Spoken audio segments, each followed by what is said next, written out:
BJP की list में सिर्फ 2 दिग्गज चेहरे ही नहीं बाहर हुए, बल्कि मुस्लिम चेहरों से भी दूरी बनाई गई है। एकमात्र चेहरा शहनवाज हुसैन को चुनाव समिति से बाहर कर दिया गया है, जिससे साफ हो गया है कि आगे बीजेपी का एजेंडा क्या होगा। बीजेपी का एजेंडा साफ है, आगे की रणनीति साफ है। पार्टी हिंदुत्व के रास्ते पर है और चोट तुष्टीकरण की सियासत पर है। पार्टी के अलग अलग पदों से मुस्लिम चेहरे गायब हो रहे हैं। आज संसदीय बोर्ड और संसदीय चुनाव समिति की नई लिस्ट जारी की गई तो दोनों ही लिस्ट में एक भी मुस्लिम चेहरा नहीं था। चुनावी समिति की पुरानी लिस्ट में शामिल शहनवाज हुसैन को भी संसदीय बोर्ड से बाहर कर दिया गया।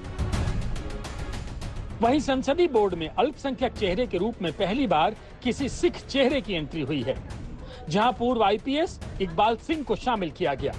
यानी साफ है कि मुस्लिम की बजाय बीजेपी के एजेंडे में अल्पसंख्यक के तौर पर सिख समुदाय है।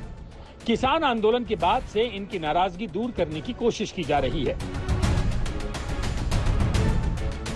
इस वक्त मोदी सरकार की कैबिनेट में भी एक भी मुस्लिम चेहरा नहीं है। मुख्तार अब्बास नकवी आखिरी मुस्लिम मंत्री थे जिनसे अल्पसंख्यक विभाग भी लेकर स्मृति ईरानी को दे दिया गया। मोदी सरकार के 8 साल में यह पहला मौका आया जब कोई मुस्लिम चेहरा मंत्रालय में नहीं था। मुख्तार अब्बास नकवी को नई जिम्मेदारी की अटकलें लगने लगी, लेकिन सारी अटकलें खारिज होती चली गईं।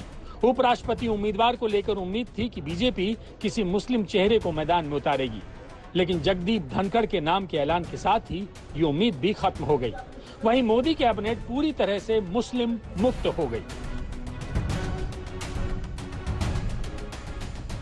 बीजेपी के पास इस समय लोकसभा और राज्यसभा मिलाकर 394 सांसद और देश भर में 1379 विधायक हैं। आजादी के बाद पहली बार संसद में सत्ताधारी पार्टी का कोई मुस्लिम सदस्य नहीं बचा। बीजेपी के राज्यसभा में 3 मुस्लिम सांसद थे।